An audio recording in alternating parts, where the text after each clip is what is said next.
What's up everyone? So now we're going of Gym Sniper here. This is honestly one of Gym Sniper's best maps in the game because the sightlines are so long. I am going to go for a pot shot on this little entry section here, but this isn't really, you know, where I'm going to be intensively playing. So they're Gym Snipers there too. I want to go for a little bit of a duel here just because, you know, I'm feeling ambitious, but...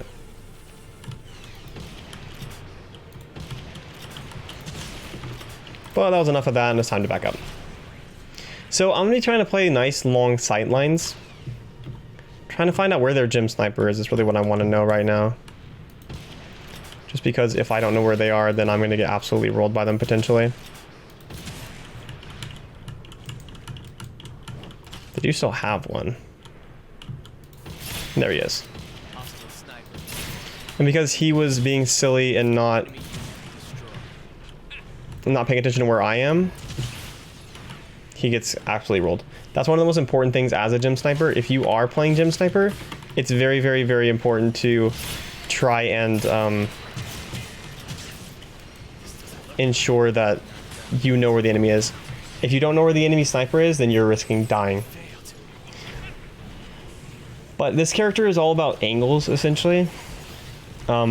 Getting to play nice long angles that aren't at the core of your team, will allow you to see enemies where they can't be seen by if you were standing with your teammates, essentially. So I'll try and show that a bit more, but it'd be something like, you know, if people are over there, right, my team, and then I'm standing here instead, and their enemy tries to rotate out to here to be safe, I'm standing there to try and shoot them. I'm gonna go try and abuse this sideline though, for sure, and get a few picks.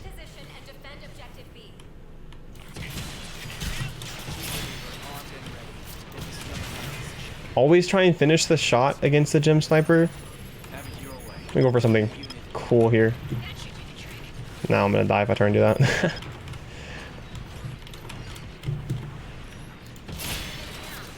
And we roll that guy.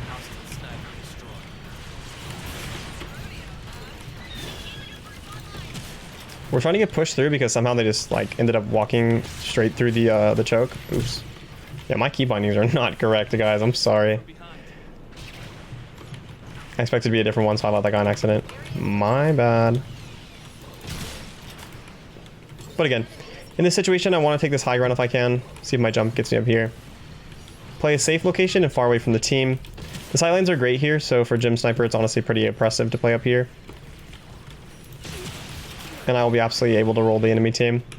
As you can see there, when the Gym Sniper found out where I was, I moved position.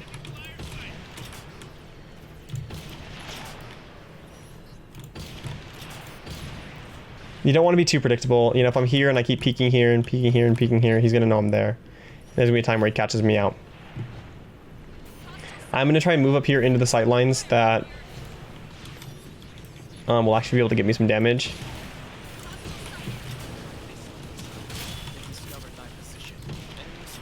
It'd be really ideal if we could take this choke point back, to be completely honest. And then from here, I'm going to try and play in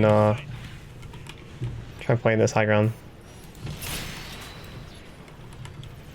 Allows me a safe way to see the choke point with having a nice little protection here. This character really is so broken. And unfortunately, I don't think they're ever going to do anything about changing it. The one shot is part of its identity as a character, essentially. Yeah, I'm anticipating he was going to shoot me up there, so it's time to leave, to be honest.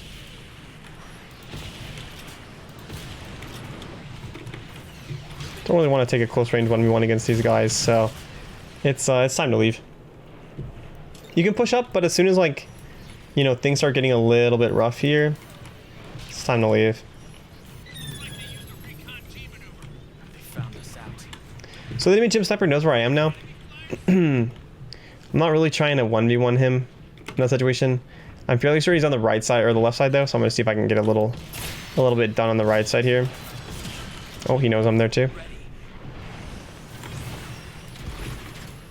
And against these flankers and things like that, you really want to try and take as much space as you can against them.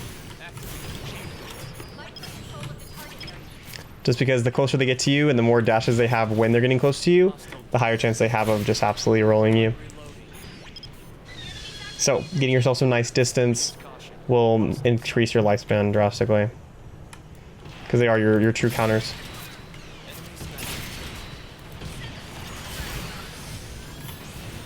Like, I'm playing in an okay spot. I'm gonna throw down my my little thing here, so this guy... Oh, he broke it. See, I went a little bit aggro there. The guy was coming up in there, and I should have backed away knowing that he's gonna try and pressure me like that, essentially. So it wasn't really worth for me to like keep committing into that. If you are getting dove on too often by an Exia or a Zaku just because of the positioning that they're at and because you don't really have the ability to position elsewhere, which is not the case in this map, it's best to change character. So I don't really want to play this character on King of the Hill. It's pretty rough on King of the Hill.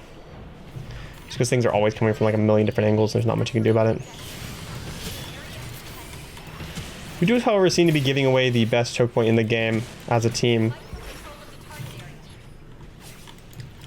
And I'm going to trust my little jump pad here so I can try and bait someone onto me if they like...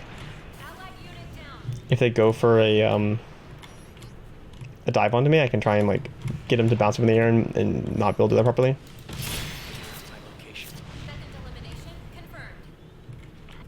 Again, if you can finish targets that go around corner, or like finish targets, you definitely should when you're sniping. Like honestly, your second shot should like almost always be about finishing it. Just because the kill doesn't matter if they get rezzed. And you do have the you have the capability to finish a shot. You don't have the capability to like, you know, get up close enough to pressure the enemy into stopping that. Especially some of like the range stuff that goes on. Ooh, I took way too much damage. Time to back up. Always be watching for someone on your team being downed. You are, for some reason, have been given an ability that allows you to stop people from, or that allows you to resurrect people at range, which is absolutely insane.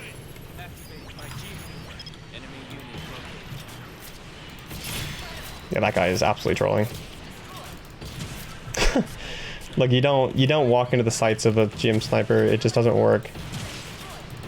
Like my aim is not really incredible or anything, and that guy just literally asked for me to die. Asked for to die.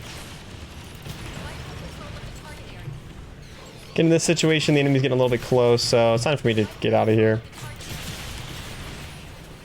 Oh my gosh, I think he hit me from this little bottom part here. He somehow managed to deal damage. That's kind of crazy. I thought it was like a ping issue, but... Guy really just standing still. That's actually shocking.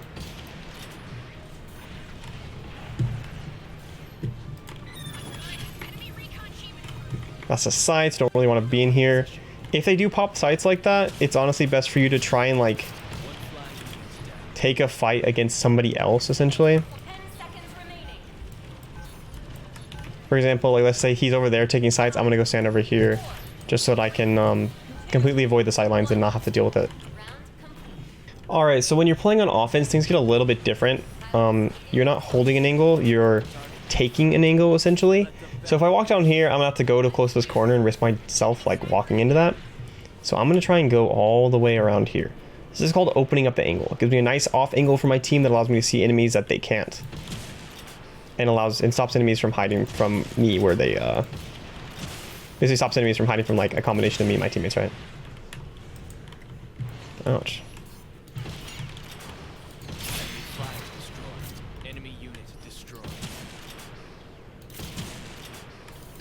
I'm always paying attention to where the gem sniper is. I know he's somewhere on the left, so he's not in my sight line at all.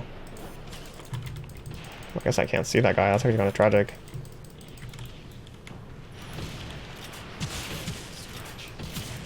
Again, right there, that was essentially as good as getting a kill because I ended one.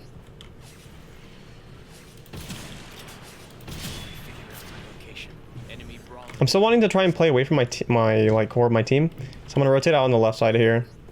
They're gonna pressure from there, and I'm gonna be over here. Anyone that pushes forward gets absolutely killed. And it gives me sight lines here.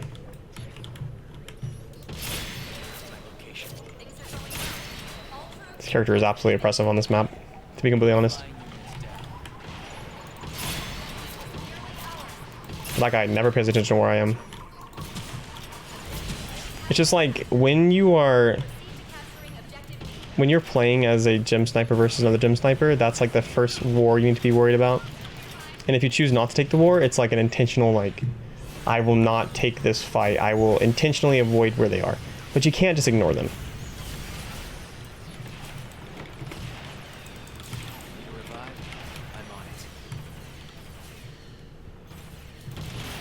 Well, that's just tragic.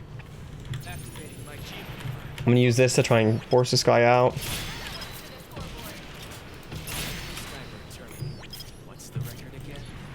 Just like that. So I use my G maneuver there intentionally because I know it's how important it is for me to try and get that sniper out of that position. And so basically it's worth it to spend a whole ultimate just for that purpose. I like to be on the far left side of the map because it's going to open my sightlines up the most. But because the XEOs, I couldn't go there.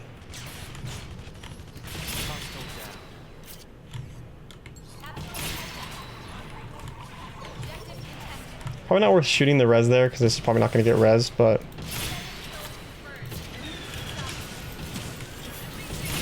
that one, for example, though, is extremely worth it because he's for sure guaranteed getting res. And that's something that, you know, is another part of the whole gym sniper versus gym sniper thing, is that they both have the ability to res things. So by eradicating the other gym sniper, you're basically taking 2 lives. Not like, you know, entirely, obviously, but in a way. And like at least taking like 1.5 lives, right? Because maybe like half of their reses will go off.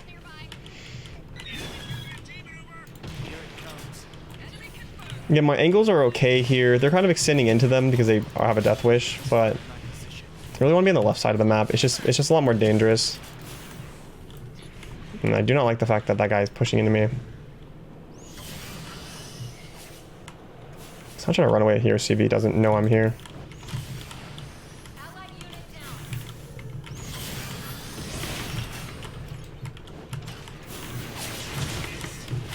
Maybe I can get out of here.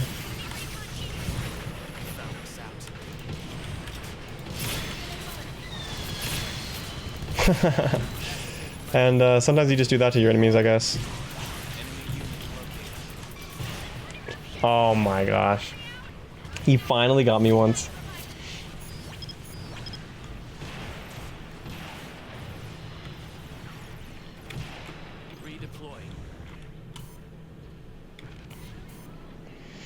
So this character isn't really too complicated, but it's all about sightlines essentially, like taking certain sightlines and deciding how risky you want to be.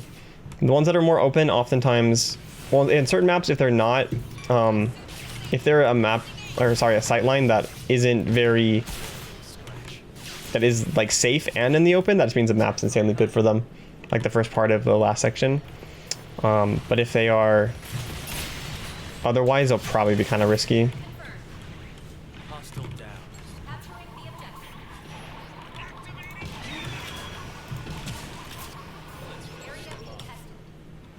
There's been my little rival taken care of.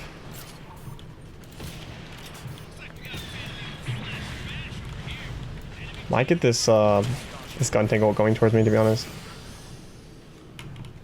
So I backed up a little bit. It should have been a little bit more risky there, considering the more time I wait, the more they come back.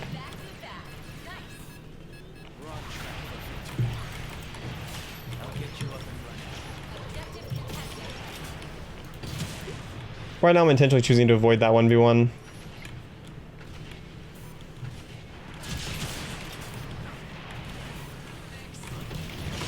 Just because I control the angle in that situation.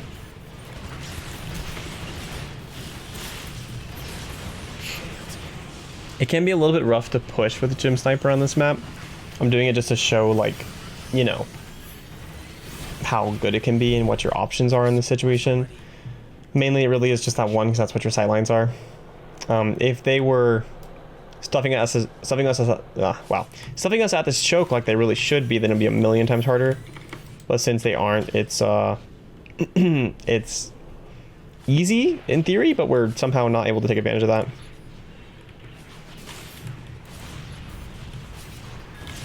Like, you basically have to clear out angles like one at a time. Like, I'm playing here. First I clear out this angle, then one there. Then I'm free to move on to this next one.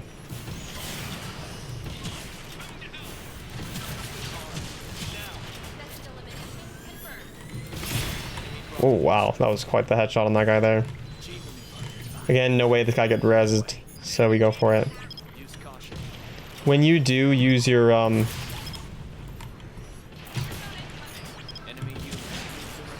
dang, this guy's actually starting to play again. But when you do decide to use your June maneuver, you have to be aware that it like has a weird little animation where like it locks you. It's not just like, you know, it's kind of weird. Like you press it and then it makes your body like stop moving and you go to an animation, and kind of, you know, weird for what it is, but it is something nonetheless. In these situations where someone is really one, something I haven't really focused on, but you can use your Vulcan pod, sorry. It also does deal damage like while you're shooting normally. Like as you can see here, I can scope down. I'll show you guys what it looks like when I'm targeting somebody next. As you can see, I was shooting my Vulcan gun and I was shooting my regular gun. Any winners in the chat?